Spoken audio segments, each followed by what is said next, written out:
सदियों पहले की उस धरती पर जहां धर्म, नीति और युद्ध की सीमाएं साथ साथ चलती थीं। यह कथा है भरत वंश की, वही वंश जिससे भारत नाम की पहचान बनी। प्राचीन समय में राजा शांतनु हस्तिनापुर के नरेश थे, बुद्धिमान, न्यायप्रिय और पराक्रमी। उनका राज्य गंगा किनारे फैला हुआ था। कहा जाता है, जब वे युवा थे, एक दिन वे गंगा के तट पर गए। वहां उन्होंने एक अप्सरा समान सुंदर स्त्री को देखा। वह कोई साधारण स्त्री नहीं थी, स्वयं गंगा देवी थीं। शांतनु मंत्रमुग्ध हो गए। उन्होंने गंगा से विवाह का प्रस्ताव रखा। गंगा ने मुस्कुराते हुए कहा, राजन, मैं तुमसे विवाह अवश्य करूंगी, पर एक शर्त है, चाहे मैं जो भी करूं, तुम मुझसे कभी प्रश्न नहीं करोगे। यदि तुमने मुझसे कोई प्रश्न किया तो मैं तुरंत तुम्हें छोड़कर चली जाऊंगी। शांतनु ने बिना सोचे स्वीकार कर लिया। दोनों का विवाह हुआ। कुछ समय बाद गंगा ने एक पुत्र को जन्म दिया। जैसे ही बालक जन्मा, गंगा उसे लेकर नदी किनारे गई और उसे जल में बहा दिया। राजा स्तब्ध रह गए, पर शर्त याद थी, उन्होंने कुछ नहीं कहा। ऐसे 7 पुत्र एक एक कर जन्मे और गंगा उन्हें नदी में बहाती रही। राजा का हृदय हर बार चीत्कार करता, पर वचन ने उन्हें बांध रखा था। 8वें पुत्र के जन्म पर जब गंगा फिर उसे बहाने चली, राजा का धैर्य टूट गया। उन्होंने कहा, देवी, यह कैसी निष्ठुरता है। 7 पुत्रों को तुमने जल में बहा दिया, अब इस निष्पाप को मत मारो। राजन, तुमने आज वचन तोड़ा है। किंतु सुनो, मैं तुम्हें शाप नहीं दूंगी, क्योंकि तुम धर्मात्मा हो। ये बालक वास्तव में 8 वसुओं में से एक हैं। उन्होंने एक ऋषि का शाप पाया था कि उन्हें मनुष्य रूप में जन्म लेना होगा। मैं उन्हें मुक्त कर रही थी। यह 8वां बालक अब तुम्हारे पास रहेगा, इसका नाम होगा देवव्रत। इतना कहकर गंगा बालक को सौंपकर विलीन हो गईं। राजकुमार देवव्रत बाल्यकाल से ही तेजस्वी थे। गुरु परशुराम से उन्होंने युद्धकला सीखी। वशिष्ठ और भीष्मक जैसे ऋषियों से वेद और शास्त्रों का ज्ञान पाया। जब वे युवावस्था में पहुंचे, उनके पराक्रम की चर्चा पूरे आर्यावर्त में फैल गई। कई वर्ष बाद राजा शांतनु एक दिन शिकार पर निकले। वहां उन्होंने गंगा जैसी ही सुंदर एक युवती देखी। वह सत्यवती थी, जो मछुआरे की पुत्री थी। शांतनु उससे प्रेम करने लगे और विवाह का प्रस्ताव रखा। सत्यवती के पिता ने कहा, राजन, मेरी पुत्री से विवाह तो हो सकता है, पर उसकी संतान ही राज्य की उत्तराधिकारी होनी चाहिए।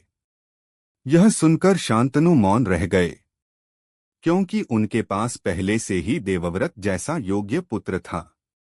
राजा दुखी होकर महल लौट आए। देवव्रत ने पिता के दुख का कारण जाना और स्वयं मछुआरे के पास पहुंचे।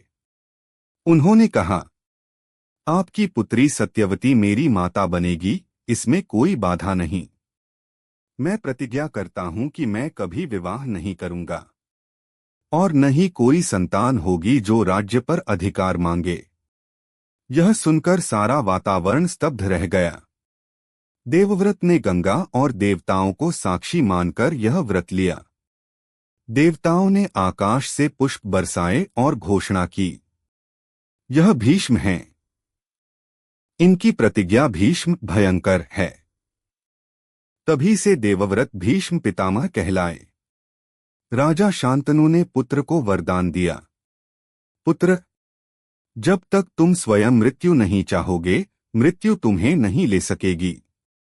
शांतनु और सत्यवती के विवाह से 2 पुत्र हुए, चित्रांगद और विचित्रवीर्य। कुछ वर्षों बाद शांतनु का देहांत हो गया। भीष्म ने राजकाज संभाला, परंतु राज्य का उत्तराधिकारी चित्रांगद बना।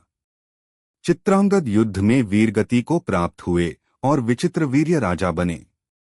विचित्रवीर्य का विवाह काशी की राजकुमारियों अंबा, अंबिका और अंबालिका से हुआ, किंतु अल्पायु होने के कारण उनकी कोई संतान नहीं हुई। राज्य उत्तराधिकारी विहीन था। सत्यवती ने अपने पहले पुत्र महर्षि व्यास को बुलाया, जो पराशर ऋषि से उत्पन्न हुए थे। व्यास ने नियोग प्रथा से रानियों को गर्भवती किया। इस प्रकार अंबिका से धृतराष्ट्र, अंबालिका से पांडु और एक दासी से विदुर का जन्म हुआ। धृतराष्ट्र जन्म से अंधे थे, पांडु गोरे और तेजस्वी और विदुर धर्मनिष्ठ एवं बुद्धिमान। धृतराष्ट्र अंधे होने के कारण राज्य पांडु को दिया गया। धृतराष्ट्र का विवाह गांधारी से हुआ, जिन्होंने पति के समान रहने के लिए अपनी आंखों पर पट्टी बांध ली। पांडु का विवाह कुंती और माद्री से हुआ। कुंती को एक वरदान प्राप्त था, वह किसी भी देवता को स्मरण कर उनसे संतान पा सकती थी। पांडु एक बार शिकार पर निकले। उन्होंने भूल से एक मुनि को मृग समझकर बाण मार दिया। मरते समय मुनि ने श्राप दिया, जब भी तुम स्त्री के समीप जाओगे तुम्हारी मृत्यु हो जाएगी। पांडु ने राजपाट छोड़ दिया और वन चला गया।